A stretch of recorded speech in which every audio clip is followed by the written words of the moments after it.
보시죠. 너무 잘 아는 말씀입니다. 요한복음 4장 13절. 예수께서 대답하여 이르시되 이 물을 마시는 자마다 다시 목마르려니와 내가 주 물을 마시는 자는 영원히 목마르지 아니하리니 내가 주 물은 그 속에서 영생하고 솟아나는 생명이 되리라. 여자가 이르되 주여 그런 물을 내게 주사 목마르지도 않고 또 여기 물 기르러 오지도 않게 하옵소서. 이르시되 가서 네 남편을 불러오라. 여자가 대답하여 이르되 나는 남편이 없나이다. 예수께서 이르시되 네가 남편이 없다 하는 말이 옳도다. 너에게 남편 찾으시고 지금 있는 자는 내 남편이 아닌데 내 말이 참되도다. 여자가 이르되 주여 내가 보니 선지자로소이다. 우리 조상들은 세상에서 예배하는데 당신들의 말은 예배할 곳이 예루살렘이라. 예수께서 이르시되 여자여 내 말을 믿으라. 이 산에서도 말고 예루살렘에서도 말고 너희가 아버지께 예배할 때가 이르리라. 너희는 알지 못하는 것을 예배하고 우리는 아는 것을 예배하오니 이는 곧 너희에게서 하나니라. 아버지께 참되게 예배하는 자들은 영과 진리로 예배할 때가 오나니 곧 이때라. 아버지께서는 자기에게 이렇게 예배하는 자들을 찾으시느니라. 하나님은 영이시니 예배하는 자가 영과 진리로 예배하시니라. 여자가 이르되 메시아 곧 그리스도라 하는 이가 오실 줄을 내가 아노니 그가 오시면 모든 것을 우리에게 알려주시리이다. 예수께서 이르시되 내게 말하느니라. 내가 그라 하시니라. 아멘. 5월달은 갈망이라는 주제로 우리 함께 은혜를 나누고 있습니다. 오늘은 두 번째 설교의 제목은 우물가의 여인처럼입니다. 우리 지난주에 다윗의 목마름이라는 주제로 함께 말씀의 은혜를 나눴습니다. 다윗은 참 힘든 시절을 보냈죠. 한 10여 년. 물론 그 뒤로도 고통스러운 일들을 참 많이 겪은 사람입니다. 그런데 정말 억울하게 그 도망자의 삶을 살지 않습니까? 그럴 때에 베들레헴 성문 곁에 있는 우물물을 간절히 사모했습니다. 우리가 말씀의 정황들을 보니까 목이 말라서 베들레헴 우물물을 마시고 싶다고 말한 것이 아닌 것을 우리가 알게 됩니다. 왜냐하면 베들레헴은 당시 20여 킬로나 멀리 떨어져 있고, 그리고 그 베들레헴이 지금 블레셋에 의해서 이렇게 군인들이 그곳에 와서 자리를 잡고 있어가지고 그 물을 마시려 그곳에 갈 수도 없는 상황이었습니다. 왜 그가 베들레헴 우물물을 그리워했을까? 자기가 살던 고향이죠. 평온한 삶입니다. 부모님이 계시고 어린 시절의 추억이 있고 형제들과 함께 했던 아름다운 기억이 있는 그곳을 사모했다고 하는 거죠. 그래서 이 다윗의 목마름이라고 하는 것은 단순히 물 한 모금을 마시는 목마름이 아니라, 목이 말았다면은 뭐 가까운 곳에 물을 좀 달라고 했겠죠. 그러나 그가 사모한 그 물은 그런 육신의 갈증이 아니었다고 하는 것을 우리가 알게 됩니다. 그러나 더 깊은 곳에 더 깊은 갈증이 있어요. 그건 뭐냐면 하나님의 약속에 대한 목마름입니다. 하나님께서 내게 사무엘 선지자를 통해서 기름을 부어주셨고 네가 이 나라의 장차 왕이 될 것이라고 말씀했는데 그의 인생은요 도망자의 인생이 되는 거예요. 정말 삶과 죽음이 한 걸음밖에 안 될 정도로 계속해서 그는 허기와 목마름과 안식을 얻기 위해서 도망치고 또 도망치는 그런 삶을 살아야 했다고 하는 겁니다. 정말 하나님의 뜻이 언제 이루어집니까 하는 이 목마름. 그러나 우리 하나님의 시간표하고 우리들의 시간표는 다릅니다. 여러분, 우리는 항상 하나님께 기도하며 살잖아요. 그러나 우리 하나님은 하나님의 시간표를 갖고 계세요. 하나님의 시간에 하나님의 뜻이 이루어집니다. 우리는 내 뜻을 우리는 다 알 수 없으니까 하나님이 항상 기도하고 낭망치 말라고 말씀하셨으니까 우리는 항상 기도할 뿐이에요. 그러나 하나님의 시간이 있다는 거예요. 하나님의 그 시간을 우리는 바라보면서 인내해야 됩니다. 우리 옆 사람에게 이야기해 주다. 인내합시다. 예, 인내합시다. 우리 김정훈 집사님 이쪽으로 안쪽으로 조금만 앉으세요. 그 뒤에 계신 어여쁜 얼굴이 안 보입니다. 예, 또 그렇게 가니까 우리 헵시바 권사님 얼굴이 안 보이네. 하여튼 다 알아서 앉으세요. 예. 그 우리 다윗도 마찬가지. 왜 다윗의 갈망을 이야기를 할까요? 우리도 똑같아요. 우리 안에는 여러 갈래의 갈망이 있어요. 예. 뭔가에 대한 목마름이 있다는 거예요. 내가 뭔가를 갈망하고 있다는 것은 뭐냐면 내가 살아있다는 증거예요. 우리가 살아있기 때문에 목이 마르고 물을 마시는 것처럼 내가 뭔가를 간절히 원한다. 그 살아있다는 거예요. 예. 우리가 살아있고 그리고 가능성이 있고 또 소망이 있고 하나님을 향한 기대가 있기 때문에 우리는 갈망을 갖고 살아가고 있다. 우리 안에 있는 여러 갈망들을 살펴보고, 그렇죠? 내가 버려야 할 갈망들은 무엇인가? 또 내가 더욱더 간직하고 더 하나님 앞에 가지고 나아가서 힘써 기도해야 될 갈망들은 무엇인가? 우리 안에 있는 갈망을 우리가 조심스럽게 살펴보고 하나님이 기뻐하지 않는 것들은 버리고 하나님의 주신 약속들은 우리가 더 간절히 부여잡고 하나님 앞에 나아가는 저와 여러분들이 되어야 되겠습니다. 제가 가끔 우리 시골 이야기를 합니다. 저희 마을은 이제 몇 가구를 하도 이야기 많이 해갖고 알겠죠? 현철 집사님, 우리 시골 마을이 몇 가구를 하겠죠? 아주 정확히 맞췄어요. 40가구. 한 40여 가구. 제가 쫙 높은 곳에 올라가서 이렇게 세보니까요, 한 40여 가구 되더라고요. 저희 그 마을에는요, 제가 그 어려서부터 제가 머리가 좋아서 그랬는지 저희 어머니가 학교를 일찍 넣었어요. 7살에 학교를 들어갔어요. 제가 머리가 괜찮았는가 보니까요, 너무 심각해도 아무도 그냥 쳐다보고 계십니다. 그러다 보니까 저보다 한 살 많은 이제 친구가 아닌데 사실은 형이고 누나인데 동창이 돼버리는. 근데 우리 마을에 이 철자를 가진 사람들이 많았어요. 동철이만 있는 게 아니라 윤철이도 있었고 형이죠. 또 승철이도 있었고 금철이도 있었어. 뭐 한 마을에 친구들은 아니고요. 근데 이 중에 이제 저하고 나이가 같은 친구가 승철이. 근데 원래는 나이가 같은데 제가 학교는 일찍 가다 보니까 제가 이제 선배가 되고 그 친구는 후배가 되는. 중학교 때까지 같이 친하게 지냈어요. 근데 어느 날 둘이 기억이 나는 게 자전거를 타고 저 앞에 저희 그 시골 마을에서 앞에를 쳐다보면은 거기가 전부 다 논입니다. 밭이고 논이고 그러거든요. 굉장히 넓은 그 평원이 펼쳐져요. 거기 이제 물이 흘러가는 똘도 있고요. 지금도 이렇게 물이 흘러가고 있더라고요. 그런데 거기 멀리 쳐다보면은 산이 이렇게 보여요. 근데 그 산이 미륵산입니다. 미륵산. 그런데 승철이하고 저하고 둘이 중학교 때 여름방학이었던 것 같아요. 점심 먹고 이제 같이 놀다가 우리 저기 산에 한번 가볼까? 그런 생각한 거예요. 근데 시골에서요, 촌놈들은 수학여행 아니면 마을을 떠날 일이 없어요.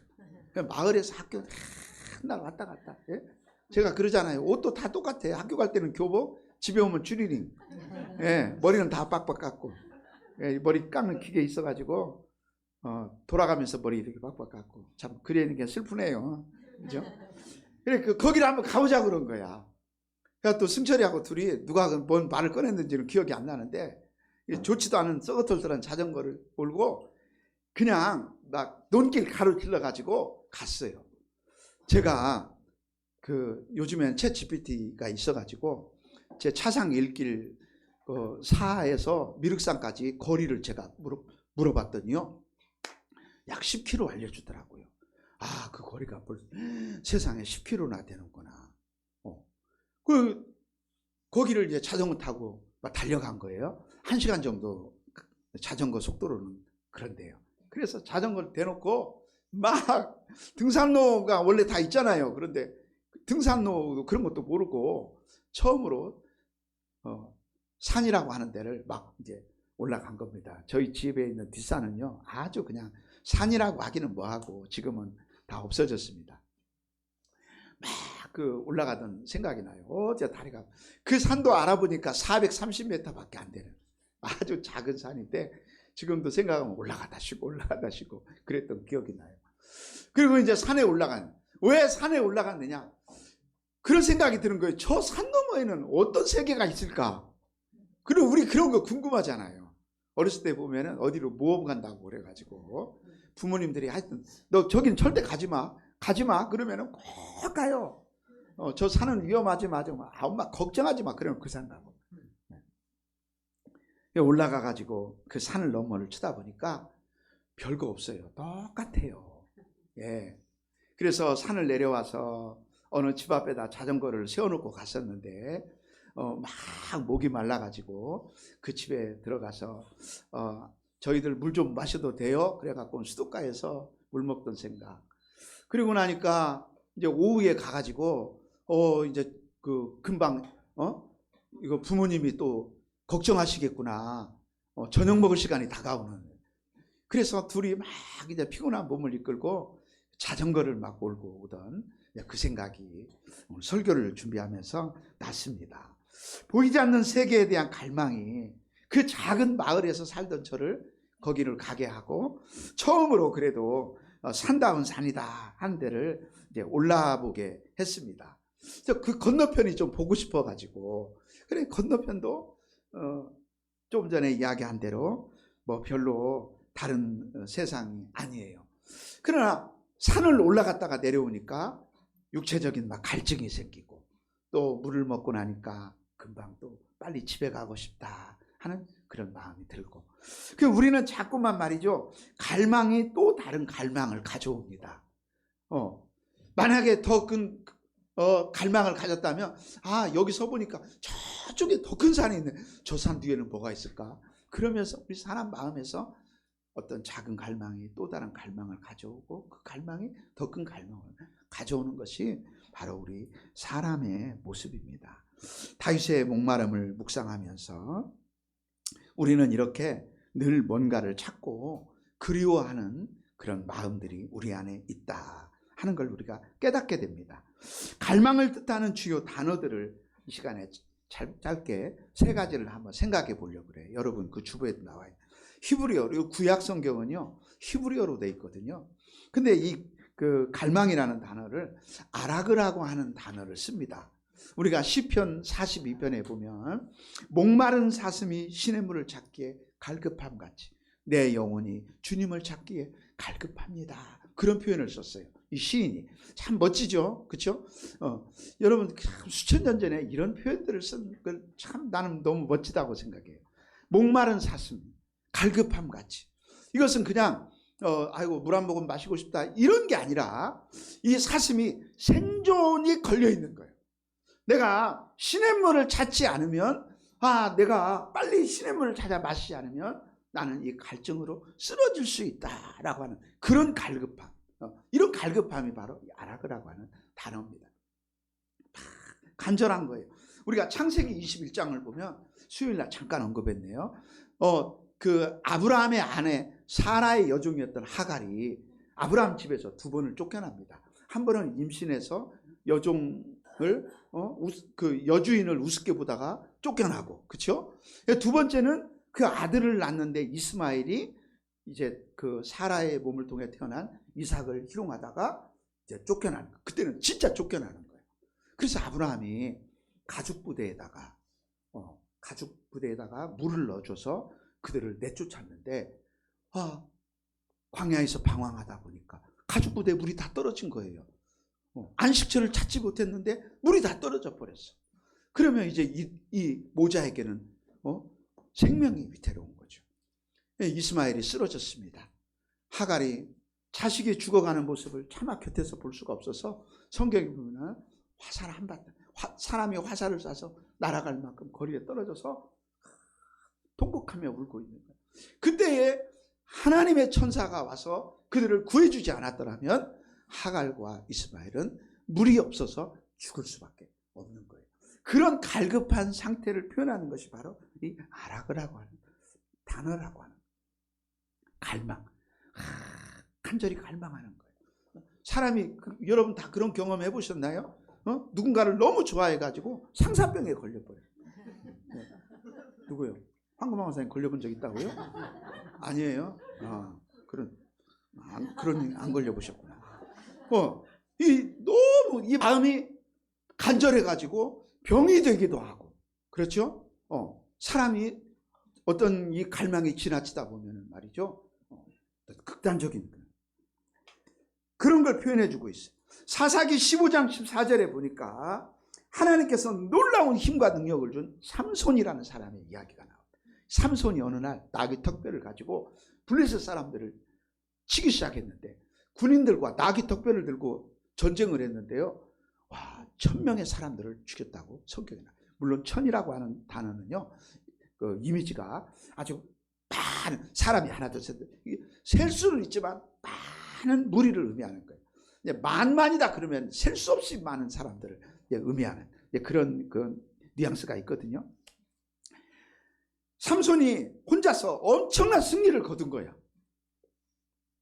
그런데 18절에 보니까 삼손이 심히 목이 말라 여호와께 부르짖어 이르되, 주께서 종의 손을 통하여 이 큰 구원을 베푸셨사오나 내가 이제 목말라 죽어서 할례받지 못한 자들의 손에 떨어지겠나이다.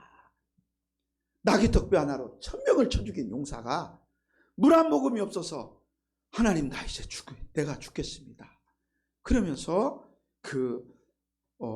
절망하고 있는 그 모습이 18절에 나와요.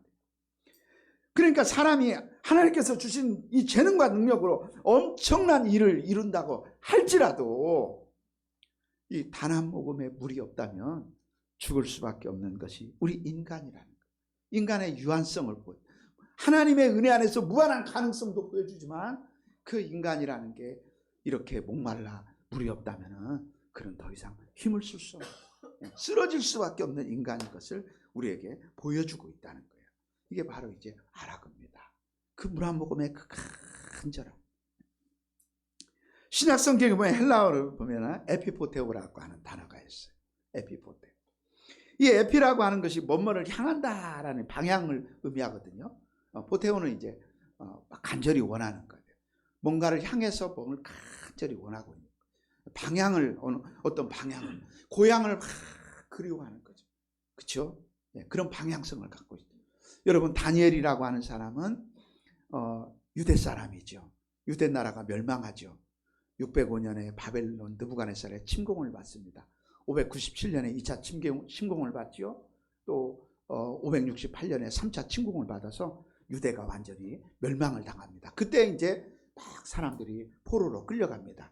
다니엘, 하나냐, 미사엘, 아사랴, 에스겔도 마찬가지고요. 바벨론 땅에 끌려가는 거예요. 그런데 다니엘은 그곳에 가서도 하나님이 주시는 그 총명과 지혜로 몸은 포로로 끌려왔는데 그의 그 관직은요, 아주 그냥 그 나라 왕, 또 그 어떤 왕의 아들 그 밑에 정도 엄청나게 높은 고위 관리직의 자리까지 올라가는 거예요. 그런데 그의 마음은, 그는 바벨론이라고 하는 나라에서 엄청나게 출세했어. 그잖아요. 사람이 그곳에 출세하면 그곳이 좋죠. 뭐 고향 잊어버리고 살잖아요. 그런데 다니엘은 고향을 간절히 사모하는 거예요. 그래서 사실은 이 사모함이 육신적인 인간의 그 고향을 사모하는 마음의 차원을 훨씬 넘는 거예요. 그건 뭐냐면 하나님의 백성, 하나님의 언약을 둔 곳으로서의 그 이스라엘 예루살렘을 그리워하는 거예요. 그래서 예루살렘을 향한 창문을 열어놓고 하루에 몇 번씩, 하루에 3번씩 그 방향을 그쪽으로 두고는 날마다 하나님의 언약을 가지고 사모하는 마음으로 기도하는 그런 모습을 우리가 보게 됩니다. 사도 바울이 교인들을 막 보고 싶어 할 때 이 단어를, 그 에피포테오라고 하는 단어를 사용했어요. 어디 떨어져 있는 거야. 감옥에서 막 성도들이 막 그리워져, 보고 싶어져. 여러분, 우리 요즘에는 우리 사람들이 너무 사람을 그리워하지 않는 시대를 살아가고 있어요. 이제 그리움이 좀 메말라가는. 왜 그러냐면 이제 스마트폰이 있다 보니까, 저도 이제 작년 그 추석에 제 폰을 망가뜨려 가지고 우리 은비가 쓰던 아이폰을, 제가 어른인데 아이폰을 쓰고 있어요. 웃는 분들은 이제 웃는 거고 못 웃는 분들은 할 수 없는 거. 어른인데 아이폰을 이제 쓰고 있는데, 이 아이폰을 쓰니까 안 좋은 게 뭐냐면, 어머니 얼굴이 보고 싶어지면 꼭 영상 통화를 했는데 이 아이폰하고 뭐가 이렇게 좀 잘 컨택트가 안 되는 거야. 근데 늘 마음이 이렇게 그리워. 그러니까 우리가 뭔가를 이렇게 그리워하며 살아가는 거예요. 우리 마음의 그리움들, 어느 장소를 그리워하는 거예요. 사람을 그리워하는 거예요. 이런 마음의 그리움을 갖고 살아야 돼요. 교회를 그리워한다.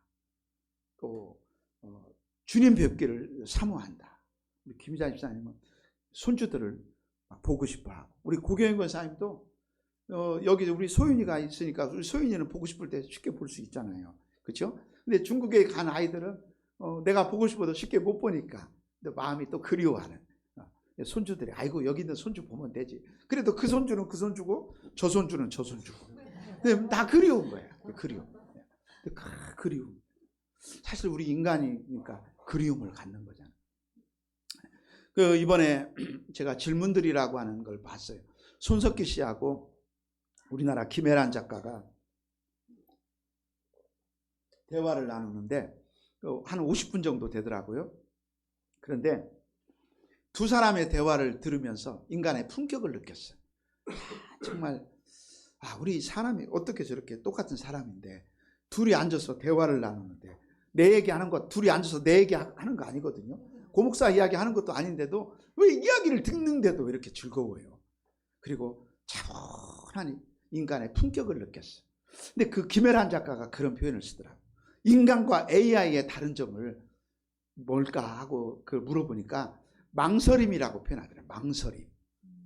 인간은 망설인다. 누군가에게 어떤 심각한 이야기를 들었을 때, 슬픈 이야기를 들었을 때, 뭔 이야기 들었을 때 가슴으로 공감해 주면서 망설인다. 그러나 AI는 망설이지 않는다는 거죠. 참 뭔가를 이런 깊이, 작가다운 거예요. 작가다운 깊이 들여다보는 우리 인간에게 있는 그리움, 그렇죠? 하나님이 우리들 마음에 주신 그리움. 하나님의 나라를 사모한다. 주님 만나기를 사모한다. 늘 하나님 말씀을 내가 사모합니다. 시편 119회 보니까 다 주님의 말씀을 사모하는 이런 사모함들이 있다는 거예요. 여러분, 우리가 이런 많은 갈망들에 대한 이야기를 듣는데 오늘 우리는 어떤 갈망을 갖고 있을까? 내 안에 있는 갈망은 뭘까? 나는 뭘 그리워할까? 나는 뭘 사모할까? 우리 안에 있는 갈망들을 한번 이렇게 살펴보시기를 바랍니다. 그 라틴어라고 이제 하나만 더 이야기할 건데요. 이 데시데리움이라고 하는 게 있어요. 이 데라고 하는 것은 어디로부터 이렇게 분리되거나 떨어진 상태, 뭐 이런 걸 의미하고, 시두스는 별을 의미하거든요. 별에서 떨어졌다. 뭐 어떤 표현을 쓸까요? 이런 거예요. 사도 바울이 유라굴로 광풍을 만났을 때 정말 그 고대인들은 이렇게 별을 보면서 항해를 하고, 그렇죠? 지금은 뭐 나침판이나 뭐 바다 위에도 다 지도가 있어가지고 물길을 찾아서 이렇게 항해를 합니다. 자, 그런 거 신기하더라고요. 그 바다 위에서 고기를 잡는 배들은요, 어디에 물고기가 있는지를 이거 안 돼요. 여러분들은 그거 아세요? 그래가지고 배 주인이 거기다가 데리고 간다고 하던데, 우리 낚시하는 사람이 한 명도 없어가지고 괜히 이야기했네. 아무튼 그런데요. 그런데 우리 마태복음에도 보면 동방의 박사들이 하늘의 별을 보고 쭉 찾아오잖아요. 근데 그 별이 숨어버린 상태, 별이 감춰진 상태, 뭔가 있어야 될 것이 꼭 있어야 되는 것이 없는 상태, 이런 상태들을 결핍, 부재, 뭔가 원래 있어야 할 게 빠져버린 이런 상태가 바로 이 데시데리움이라 하는 라틴어예요. 그래서 뭔가를 막 그리워하는 거예요. 내가 결핍, 꼭 있어야 되는 것을 잃어버렸을 때 우리의 마음에서 막 이런 갈망이를. 그 말, 고대인들이 별이 안 보일 때 항해도 못하고 방향도 잃고 어떤 신호도 찾을 수 없고 얼마나 이렇게 애가 타겠습니까? 제가 사무엘상 28장을 이제 이번에 학교에서 강의를 하면서 우리 학생들과 함께 봤습니다. 참 사울의 그 마음이 참 너무 한 인간으로서 애타게 느껴지더라고요. 이 사람이 신접한 여인을 찾아가는 거야. 신접한 여인이 뭐야? 그러니까 쉽게 우리 식으로 하면 무당을 찾아가는 거다. 점쟁이 찾아가는 거야. 이게 이제 사무엘상 28장에 나오거든요. 전에는 그 곁에 사무엘이 있었어. 또 사울도 이렇게 하나님의 큰 은혜를 받은 사람이야.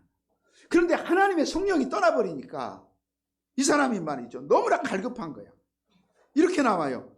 하나님께서 그에게 꿈으로도 우림으로도 선지자로도 아무 말씀을 해주시지 않으니까 사울의 마음이 더 곤고해지는 거예요. 우리 인생도 우리 인생의 어두운 밤들이 있잖아요. 너무 기도해도 내 마음에 심령에 상쾌함이 없는 거. 목사님 통해서 설교를 아무리 들어도 뭔가 내 마음이 그 설교를 통해서 흡족하지 않은 거야. 목말할 때 그냥 물을 펄펄 마시면 시원한데 우리 그런 그 영혼의 어두운 밤이 있어요. 성경을 읽어도 참 뭔가가 채워지지 않고, 기도해도 채워지지 않고, 예배를 드리고 뭘 해도 늘 마음 한구석에 채워지지 않을 때, 그때 정말 우리가 공부하거든요. 그때 이 사울이 그 갈급함이 무당을 찾아가게 만드는 거야. 무당. 예? 참 이 사람이 걷잡을 수 없이 그 멸망길로 가게 되는 거예요. 그래서 역대상 10장 13절에 하나님께서 사울을 죽인 이유를 두 가지를 이야기합니다. 하나는 그가 하나님 말씀에 불순종하는 것, 또 하나는 하나님께 여쭙지 않고 무당을 찾아가는 것. 예. 여러분, 우리 그리스도인들은 그렇습니다. 어떤 일을 만나도 우리는 하나님 앞에 기도로 시작하고 기도로 끝나는 인생이 돼야 돼요. 예. 여러분, 항상 하나님이 응답해 주시는 거 아니에요. 목사라고 뭐 별다른 게 있는 게 아니에요. 늘 하나님 말씀 믿고 기도하며 살아갑니다.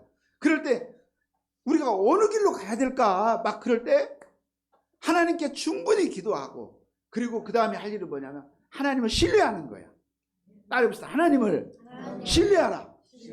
예. 내가 정말 마음을 다 기울여서 하나님, 이게 중요한 일인데 제가 어떻게 결정할지 제가 정말 모르겠어요. 그럴 때 하나님께 충분히 기도해. 그리고 결정은 결국 누가 합니까? 우리가 해야 되는 거예요. 그리고 우리가 결정할 때 하나님을 신뢰해. 하나님께서 나를 선한 길로 인도해 주실 것이다. 할렐루야. 예? 하나님께서 저를 이곳으로 보내실 때, 7년 전에 보내실 때는요, 하나님이 먼저 어떤 건물을 보여주셨어요. 이 건물을 보여준 게 아니야. 예? 제가 여러분 얘기하잖아. 제가 꿈속에서 3층짜리 건물을 쳐다보고 있어요. 옥상 있는 3층짜리 건물을. 우리 교회가 몇 층이에요? 이따 점심 먹고 한번 세보시기 바랍니다. 너무 높아서 안 세보셨구나. 3층입니다. 그런데 옥상이 딱 있어요. 그래서 제가 아내한테 그랬어요. 하나님 보여주세요. 3층짜리 옥상 있는 건물. 그래서 우리 교회 건물 찾을 때 그 부동산에 일하는 집사님한테 제가 몇 번을 이야기했어요. 다른 건물 찾지 마라. 하나님이 보여주신 것은 3층짜리 옥상 있는 건물이다. 그런데 어떤 건물을 보고 와서 그날 밤에 기도하고 잠이 들면 하나님이 응답을 해줬어요. 때로는 음성으로, 때로는 하나님이 어떤 것을 통해서 하나님이 가지 말라고 하시는구나. 정확히 딱딱 이렇게 이야기를 해주셨어. 그래서 여기를 이렇게 오게 된 거예요. 그때마다 항상 그랬어요. 하나님, 그러지 말고 번지수를 알려주세요. 예. 근데 하나님 번지수는 안 알려주시고 많은 것을 통해서 알려주시더라고요. 그러면 나의 인생에 하나님이 모든 것을 그렇게 역사하셨느냐? 아닙니다, 여러분. 아닙니다.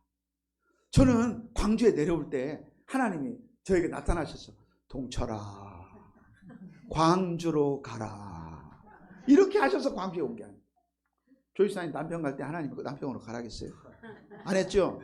왜 안 했는데 가? 목사를 닮았구나. 그렇습니다, 여러분.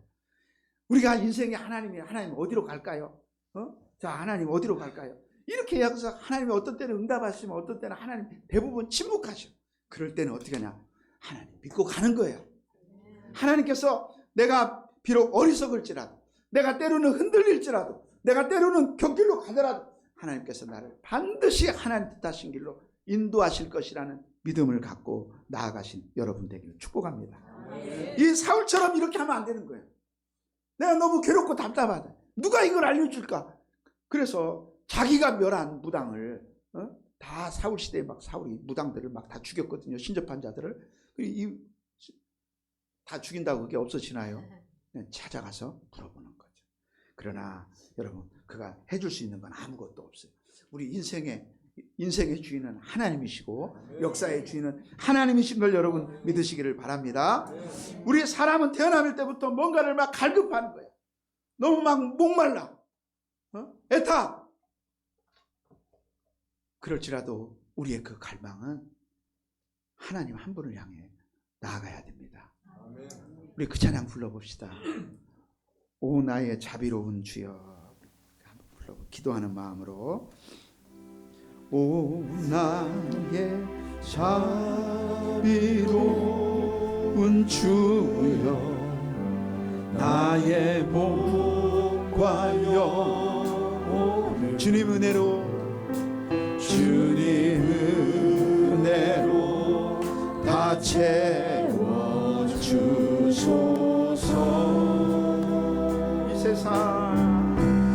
이 세상 괴로움 걱정 근심 주여 받아주시. 험한 세상에서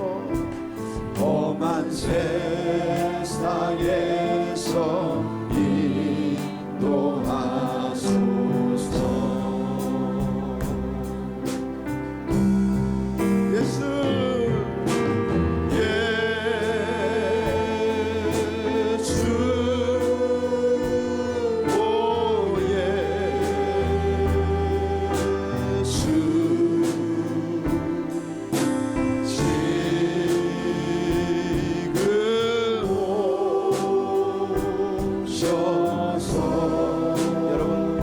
가슴 얹고 찬양합시다. 예수, 주님, 갈급한 내 심령 손을 얹고 기도하는 마음으로 찬양합니다.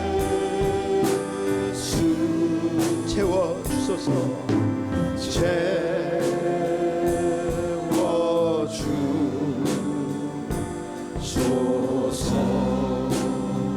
모여라 주께 찬양하. 나의 귀한 친구야, 나의 귀한 친구야. 주 이름 앞에 너 두 손 모으고. 오 너의 슬픈 세상, 세상 눈 너의 쌓인 아픔을, 너의 쌓인 아픔을 십자가 앞에 너 모두 버리고. 예수,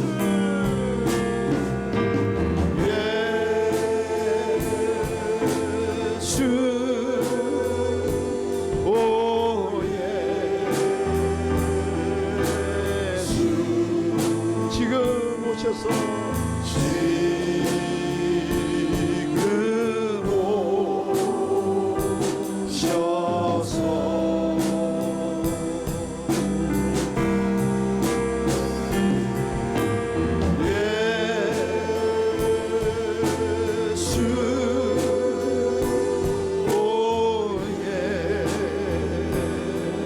예수, 오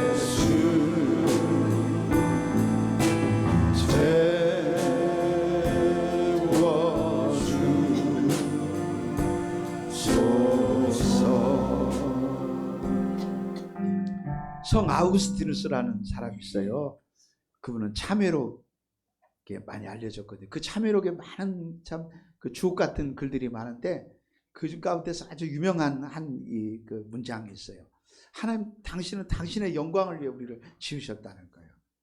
그래서 당신 안에서 안식하기까지 내 영혼에 평안이 없었나이다, 이런 고백을 해요. 당신 안에서 안식할 때까지 내 영혼에 평안이 없었다.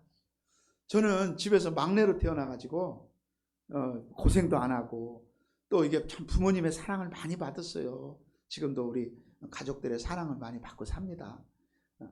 그런데도 이 고등학교 다닐 때는요, 왜 이렇게 이 마음이 방정맞은지 몰라요. 집에 있으면 나가고 싶고요, 나가면 또 집에 들어오고 싶고요. 여기 속에 뭐가 있는지 모르겠어요. 그래서 한밤중에 집에서 가만히 있어서 책이나 보면 얼마나 좋겠어. 반에서 1등 갈 거야. 그런데 시험은 꼭 일주일 전에만, 공부는 일주일 전에만 공부를 하고, 이렇게 마음을 못 잡아요. 그래가지고 은비는 밤에 산에 안 가지. 산에 가면 큰일 나. 밤에 그 동네 앞에 조그마한 그 산에 그렇게 애들 올라가서 그냥 하늘 쳐다보고 있고 비석 위에 누워 있고, 참 지금 생각하면. 그런데 그런 경험도 좋아요. 왜냐하면 방황하는 우리 젊은이들의 마음이 이해가 돼요. 우리 혜원이랑도 그런 마음이 많이 들 거야. 안식이 없어. 늘 뭔가가 부족해. 뭔가가. 그냥 어거스틴이 그런 거예요. 젊은 날 정말 많은 방황해요. 이 사람 너무너무 방황한 거예요. 그래서 내가 주님 안에 우리가 거할 때까지 안식이 없다는 거예요. 어디가 그때뿐이야. 맛있는 걸 먹어도 그때뿐이야. 좋은 데 가서 그때. 친구들하고요. 저는 이제 제가 고등학교 2학년 때는 식구들이 다 우리 제 위에 누님이랑 다 나가가지고 어머니 아버지하고 저하고 이렇고 또 하수거든 사람 한 명도 있었거든요. 집에 친구들 후배들 이렇게 집에 잘 놀러 와요. 제가 그랬잖아요. 밥 다 퍼먹었다고. 네. 그런데 그때는 그렇게 시끌벅적하고 재밌고 깔깔거리고 장난치고. 근데 친구들하고 딱 떠나고 나면요, 마음이 금방 우울해지고요. 네. 그 마음이 잡히질 않아요. 어느 날 이렇게 하나님 말씀을 배우고 또 서울에 이제 신학을 공부하러 올라가가지고 하나님 말씀을 배우고 기도하는 사람들을 만나고 그러면서부터는 걸어갈 길이 쫙 보이는 오직 한 길. 주님만 바라보고 가라. 주님 한 분밖에 없다는 거예요. 아멘입니까? 우리 평화군사님 방황하시면 안 돼요. 예, 그 마음 그대로 여기 앉아 계실 때나 저 맨 뒷자리에 앉아 계실 때나. 근데 그 뒷자리에 앉아 계시니까 설교를 더 잘 드시는 것 같아.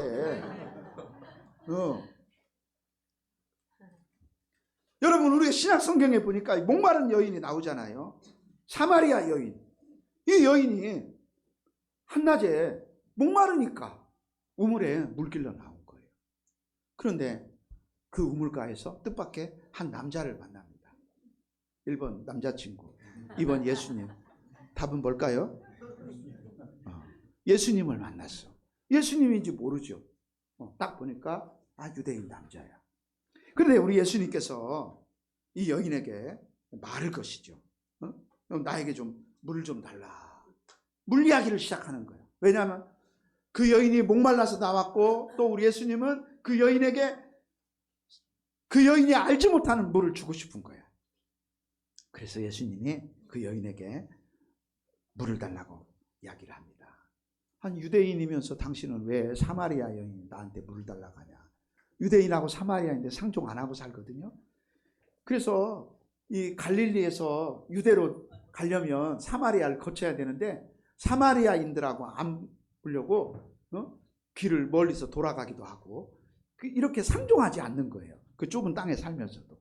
그런데 우리 예수님께서 그 여인을 구원하시려고 만나주시고 그 여인에게 은혜를 주시고 영원히 목마르지 않는 영생수를 주시려고 우리 주님이 만나주신 거죠. 여러분, 그렇습니다. 우리 사람이 이 세상에서는요, 만족을 할 수가 없어. 예수 그리스도 안에서 내가 참다운 안식을 얻기까지는 우리는 계속 방황할 수밖에 없는 그런 존재라는 거예요. 우리 예수님이 그 여인에게 이렇게 말합니다. 너 가서 네 남편을 좀 데려와라. 나 남편은 없다고. 새로운 그 여인만이 알고 있는 그녀의 목마른 이야기를 해주는 거예요. 그래, 네 말이 옳다. 너 남편 5이 있었다. 능력도 좋아요.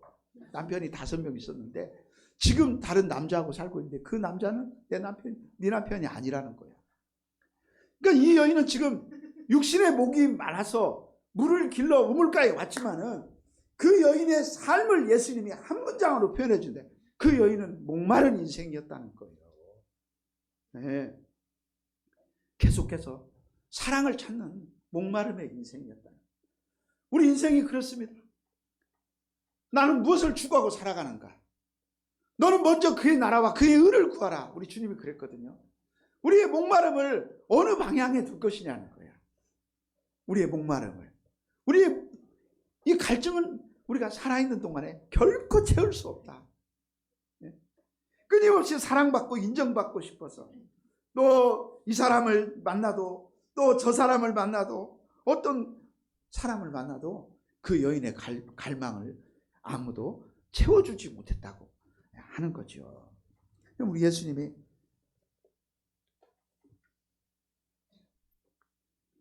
구약에서 만나는 다윗은 한 나라의 왕이 될 사람이고, 그렇죠? 오늘 우리 사마리아 우물가에서 만나는 이 여인은 얼마나 참 복잡한 인생을 살아온 여인입니까? 왜 한낮에 그렇게 뜨거운 날 아침 일찍이든지 아니면 저녁에 해질 때 물길러 나와도 될 건데 왜 한낮에 물길러 왔을까? 사람들은 그런 걸 생각을 하는 거예요. 성경을 깊이 읽는 분들은. 아, 그 여인은 사람들의 눈을 피해서 사람들과 마주치지 않기 위해서 사람들이 없을 자리에 왔다는 거예요. 나와보니까 아무래도 예수님 딱 혼자 계시잖아요. 그렇죠? 예.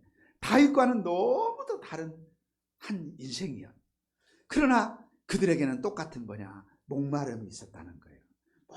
모든 사람들이 목마름. 우리 인간은 갈망하는 존재, 바로 네페시다 하는 걸 우리에게 보여줍니다. 그래서 예수님이 이렇게 말씀합니다. 방금 물을 달라는 네가 누군지 알았더라면 너는 내게 물을 달라고 구했을 것이다. 그랬다면 내가 네게 영원히 목마르지 않는 물을 내가 너에게 주었을 것이다. 그 여인은요 깜짝 놀라는 거죠.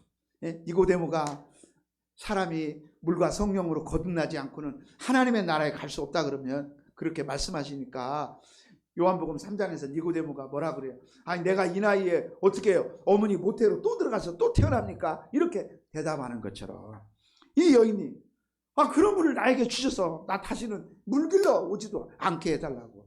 이 세상에 한 번 먹어서 목마르지 않는 물이 세상에 어디 있대요. 예? 제가 그런 물이 있다면 제가 설교하겠습니까? 그 물 팔러 다니지. 그렇죠? 예? 그런 물은 없죠. 예수님이 말씀하시는 이 영원한 생명수는 뭐예요? 예수님이야, 예수님. 아멘입니까? 예. 그래서 우리 예수님은 물과 목마름에 대한 이야기를 시작해가지고 남편 이야기를 시작해가지고 종교 이야기로 점점 이야기가 깊어지고 있어. 갑자기 이 여인이 종교 이야기를 꺼내는 거예요. 우리 사마리아 사람들은 이 산에서 하나님을 예배했는데 당신들의 말은 하나님을 예배할 곳이 예루살렘에 있다고 합디다. 오늘 어디서 하나님을 예배해야 되냐. 이렇게 종교적인 이야기로 물 이야기, 살아온 인생 이야기 점점 깊어지고 있잖아요. 응? 깊어지고 있어. 예수님이 데리고 인도하셔. 그러면서 정말 우리 사람의 그 영혼 저 깊은 곳에 있는 것. 왜 우리는 계속해서 뭔가를 원할까? 왜 우리 사람들은 계속해서 뭔가를 찾고 있지? 존 칼빈은 그런 얘기를 하는 거예요. 우리 안에 이 신성한 씨앗을 하나님이 넣어줬다는 거예요. 창조주 하나님이. 이걸 종교의 씨앗이라고도 하거든요. 그러니까 하나님이 우리 인간을 만드실 때 우리 인간 안에 갈망을 심어두신 거야. 어떤 씨앗을 딱 우리 안에 이 세상에 눈에 보이는 것, 만지는 것, 내가 경험할 수 있는 이런 어떤 물질적 세계에서는 결코 채울 수 없는 공간을 하나님이 우리 안에 넣어주셨다. 응?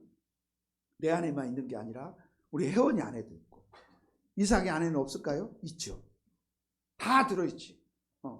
소윤이는 지금 몰라 지금. 우리 소윤이는 하여튼 선물만 받아서 너무 기쁜 거야.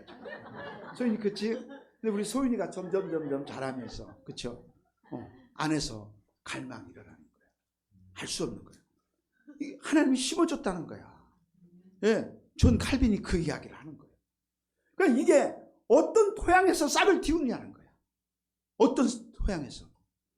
왜 우리는 성경에 하나님이 만족하라고 그랬는데 내가 내 마음에 갈망이 없다면 모든 삶 속에 만족하겠는데 내 안에서 자꾸만 갈망이 일어나는 뭔가에 대한 목마름이 일어나는 거야.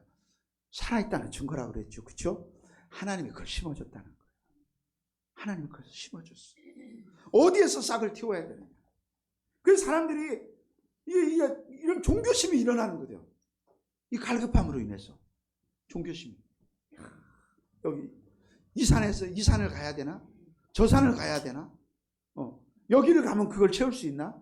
저기를 가면 그걸 채울 수 있나? 어떤 사람들은 막 취미생활하는 거예요. 그렇죠? 바다에 가면 채울 수 있을까? 산에 올라가면 그걸 채울 수 있을까? 응? 친구들하고 클럽에 가면 채울 수 있을까? 효원이 클럽 가봤어? 이번 주는 가봐. 근데 엄마 아빠한테는 말하지 말고 몰래 가야 돼. 다 그러는 거예요. 뭔가 목마름을 채우려고 하는. 뭔가 목마름을 채우려고 하는. 그런데 예수님께서 깊은 이야기를 하시죠. 하나님께 참되게 예배하는 자들은 영과 진리로 예배할 때가 온다는 거예요. 이 산에 간다고 저 산에 간다고 그게 아니라는 거예요. 하나님께 예배하는 자들은 영과 진리로 예배할 때가 오는데 이때다. 아버지께서는 자기에게 이렇게 예배하는 자들을 찾으신다. 이렇게 말씀합니다. 하나님은 영이시니 예배하는 자가 영과 진리로 예배하라는 거예요. 영과 진리로. 이게 뭔가 이제 뒤에 가면 나옵니다. 자, 사람들이 생각하는 것은 특별한 장소에 가서 뭔가를 해야만이 우리 안에 있는 이 갈망을 채울 수 있다고 생각하는 거예요. 인기가 채울까요? 돈이 채울까요? 명예가 채울까? 뭐가 채울까?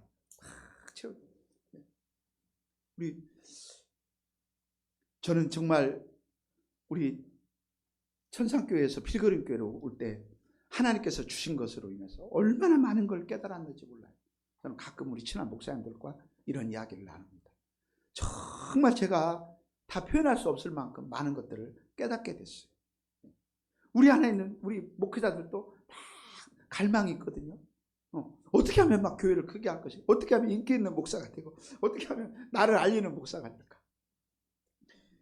우리 유튜브가 42명밖에 안 되거든요. 제가 보면.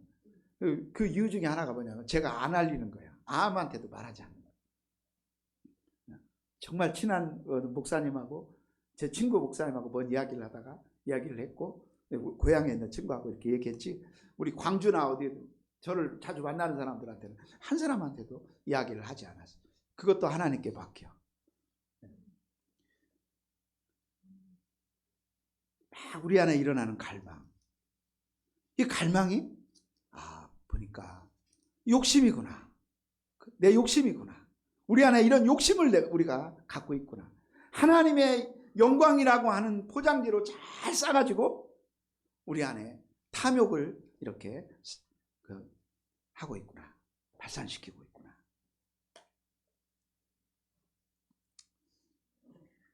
신명기에 이런 말씀이 나와요. 신명기 14장 23절에 네 하나님 여호와 앞 곧 여호와께서 그의 이름을 두시려고 택하신 곳이다. 이름을 두시려고 택하신 곳. 자, 이게 무슨 말이냐면 매년 토지의 소산에 11조를 들여서 하나님께서 이렇게 택하신 곳에 가가지고 그곳에서 먹고 또 하나님 경외하기를 배우라는 거예요. 구약 성경에서 하나님이 특정한 장소를 예비해 두셨어요. 그곳에 가서. 그러나 이제 우리 예수님께서 오셔서 예수님이 이런 종교적 경계를 허물어 두셔. 경계를 허물어 두셔. 신령과 진정으로 예배하는 예배 그리고 삶에 대해서 우리 주님이 이야기를 해주시는 거예요. 여러분 우리는 사람들은 말이죠. 이런 하나님이 말씀하신 근본적인 의도 가장 중요한 잊어버릴 그 이유들을 잊어버리고 형식에 갇힌단 말이죠. 형식에 갇히고 또 막 겹겹이 막 그 종교의 형식의 울타리 안에 갇히는 경우들이 너무나 많이 있어. 그런 것들을 좀 넘어서야 돼. 네? 처음에 우리가 교회에 들어올 때는 종교인으로 잘 모르잖아요. 하나님이 누구신지 잘 몰라. 예수님이 누군지 모르고 성령님이 누구신지 몰라. 내가 어떤 존재인지 잘 몰라. 그러나 교회에 와가지고 하나씩 배우면서 하나님은 내게 이런 분이구나. 예수님은 내게 이런 분이구나. 성령님은 내게 이런 분. 교회는 이래서 내게 필요하구나. 목사라는 사람은 나에게 있어 이런 사람이구나. 내가 성도들과 어떤 관계를 맺어야 되는 거야. 이런 거 하나씩 배워가는 거예요. 그렇죠? 그러면서 어때요 우리는? 종교의 턱 문턱을 넘어서야 돼. 아멘이죠? 이게 성장해 가는 거예요. 그래서 처음에는 교회 와가지고 사순절이 뭐래? 부활절은 뭐야? 또 맥주감사절, 추수감사절, 크리스마스는 뭐야? 하나씩 배우는 거예요. 하나씩 배우면서 우리가 하나님의 은혜 안에 들어가다 보면 아 그렇구나. 주일은 일요일이 주일이 아니라 내 모든 날들이 다 주님의 날이구나. 할렐루야. 아 그렇구나. 부활절은 1년에 한 번 있는 게 아니라 내 모든 날들이 부활하신 예수님과 함께하는 부활절이구나. 감사절은 1년에 2번 있는 게 아니라 날마다 감사하는 게 감사절이구나. 할렐루야. 예. 크리스마스는 12월 25일이 아니냐고 싸울 필요가 없어. 왜냐하면 우리는 날마다 크리스마스야. 아멘을 4분밖에 안 하시네. 경계를 넘어서는 거야. 처음에는 우리가 종교인이지만 그러나 그 종교의 경계를 넘어서 우리는 어디에 자리에 가야 되냐? 그리스도의 자리로 가야 된다는 거예요. 아멘입니까? 이런 이야기를 쭉 하는 거예요. 그래서 다윗이 그가 목말라 하던 그 물을 떠왔을 때 그 물을 마시지 않고 하나님께 그 물을 부어드린 것처럼 결국은 뭐예요? 다윗의 모든 갈망이 하나님 아버지야. 네? 오늘 목마른 이 여인이 예수님과 물 얘기하다가 남편 이야기하다가 어디서 하나님을 예배? 그리심산. 사마리아 사람들은 그리심산에서 예배. 북이스라엘과 남유다가 갈라지니까 원래 종교 이 정치인들이 그래. 정치인들이 백성들을 말이죠 나쁜 길로 인도하는 경우가 많거든요. 두 나라가 딱 갈라지니까 북이스라엘 사람들이 남예루살렘에 못 가게 해야 될 거 아니야. 그렇죠? 그래서 우상을 만드는 거야. 우상을 만들어요. 그래서 백성들을 잘못 가르치는 거야. 거기 가지 마라. 이제 예루살렘 갈 필요 없다. 이게 이제 너희들의 하나님이다. 그리스도산에서 예배드려. 당연히 절기가 되면 예루살렘에 가야 되고. 그럼 우리 예수님이 말씀하시는 거예요. 근데 여자가 예수님과 가만히 이야기를 듣는 중에 점점 더 우리 예수님이 정말 그 여인에게 하시고 싶은 말씀으로 다가가고 있어요. 이 여자가 이렇게 말합니다. 메시아 곧 그리스도라 하는 이가 오실 줄을 내가 아노니.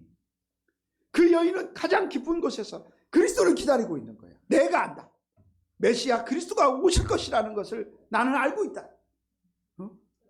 예수님과 함께 하나씩 갈망의 껍데기들을, 갈망의 포장지들을 이것도 벗겨보고 저것도 벗겨보고 하나씩 벗겨보니까 이 여인의 입에서 뭐가 나오냐면 메시아 그리스도가 나오고 있다는 거예요.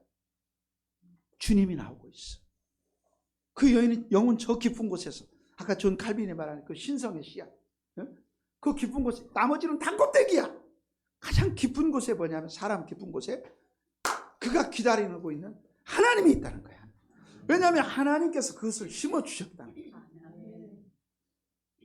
그가 오시면 모든 것을 우리에게 알려주시리다 이렇게 말하고 나는 그분을 기다리고 있고 그분이 오실 걸 내가 믿고 있는데 그분이 오시면 우리에게 모든 걸 가르쳐 줄 것이다. 그럴 때 우리 예수님이 26절에 예수께서 이르시되 네가 말하는 내가 그다. 내가 그다. 그 한마디 내가 그다. I am he. 내가 그다. 그 이야기 하나 하시려고 쭉 오신 거예요. 사마리아인. 예수님은 누구를 소개해 주고 싶은 거예요? 그 여인에게 예수님 자신을 소개해 주고 싶은 거예요. 그래 젊은 날 많이 방황해라. 방황해봐라. 방황하고 갈등하고 고민해봐라. 그러나 결국은 네가 도달할 곳은 오직 한 분 우리 주 예수 그리스도 한 분이신 걸 알아라. 예. 하여튼 우리 아들도요 일주일 내내 방황하다가 주일날만 되면 뭐 쫙 입고 향수 착착 뿌리고 또 가요. 응? 그렇습니다 여러분. 다윗 이야기 계속하죠. 결국은 새 용사가 길어온 물을 하나님께 부어드렸어요. 이 여인도 결국은 예수님과의 대화를 통해서 네가 기다리는 바로 내가 그다. 주님 한 분에게 도달하는 거예요. 그래서 이 여인이 돌아가가지고 이제 막 사람들에게 전합니다. 와봐라 이분이 그리스도다. 내가 만난 주님을 전하자. 전에는 사람을 피해 다녔는데 이제는 사람들에게 가가지고 내가 그리스도를 만났다고 막 했죠. 고등학교 다닐 때 맨날 산에 올라가서 하늘을 쳐다보고 있던 동철이가 커가지고 지금 여러분 앞에 주님을 전하고 있잖아요. 여러분, 얼마나 놀라운 신비입니까? 나 같은 죄인이 어디서?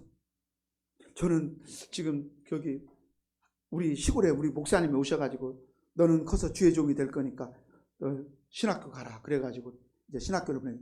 저는 신학교 안 가고 딴 데 갔다면 지금 노숙자가 됐을 거예요. 네, 우리 집사람도 못 만나고. 제가 왜 우리 집사람을 만났겠어요? 강도사 이제 그 면접을 보니까 앞으로 이놈은 주의 종이 될 사람이구나. 보고는 그 목사님께서 너 장가 갔냐? 이러고 물어보시면서 내가 목사님 딸 하나 소개해줄게. 그래서 제가 시집이 아니라 장가를 간 것이지. 네? 그러면 난 장가도 못 가고 아마 그랬을 거예요. 그렇습니다, 여러분. 자, 말씀을 맺으려고 그래요. 우리 안에는 많은 갈망들이 있어요. 항상 목마르고 우리는 뭔가를 간절히 원해요. 그런데 누가복음 15장에 나오는 이 둘째 아들은요, 이 갈망이 잘못 싹트게 되는 거예요. 우리의 갈망이 하나님을 향해 가게 해야 돼요. 제가 그 멀리 어린 시절 저 산에 한번 올라가고 싶다. 저 산 너머에는 뭐가 있을까? 그래서 자전거를 몰고 막 가서 산에 올라간 것처럼. 이 탕자는요, 아버지의 품이 이제 지긋지긋해진 거야. 아버지의 집 울타리가 넘은 거야. 그 아들의 갈망은 거기를 벗어나는 거야. 아버지 내게 돌아올 분깃을 내게 주십시오. 근데 우리는 이런 것들이 이 방향이 잘못된 방향으로 가는데 이런 것들이 꿈으로 이렇게 포장될 수도 있고 비전으로 포장될 수도 있고 그럴싸한 것들로 포장될 수 있다는 거예요. 그러나 이 탕자는 결국 어떻게 되냐? 넓은 세상에 가서 다양한 경험을 하고 단조로운 삶을 넘어서 다채로운 삶을 살기를 원했지만 그러나 그의 갈망은 그의 존재와 삶, 그의 내면을 피폐하게 만들어버렸다. 주님을 향해서 나아가야 돼. 그래서 여러분, 우리는 우리 안에 일어나는 갈망들을 가지고 끊임없이 하나님을 찾아야 돼요. 아멘입니까? 주님을 구해야 돼. 주님을 찾고. 우리 주님이 요한복음 15장에 너희가 나를 떠나서는 아무것도 할 수 없다. 답을 딱 말해줬어. 나를 떠나서는 아무것도 할 수 없다. 그러나 얼마나 많은 사람들이 내 안에 있는 갈망을 가지고 탐욕으로, 쾌락으로, 우상과 사이비로, 방황으로 정처 없이 자기의 갈망을 따라가는지 몰라요. 그래서 안 된다는 거예요. 오늘도 우리는 한결같은 마음으로 우리 주님을 향하고요, 내 모든 갈망의 근원 대신 창조주 하나님을 향해서 묵묵하게 걸어가는 그런 우리 그리스도인들이 되어지기를 주님의 이름으로 축복합니다. 우리 다 자리에서 일어나시죠.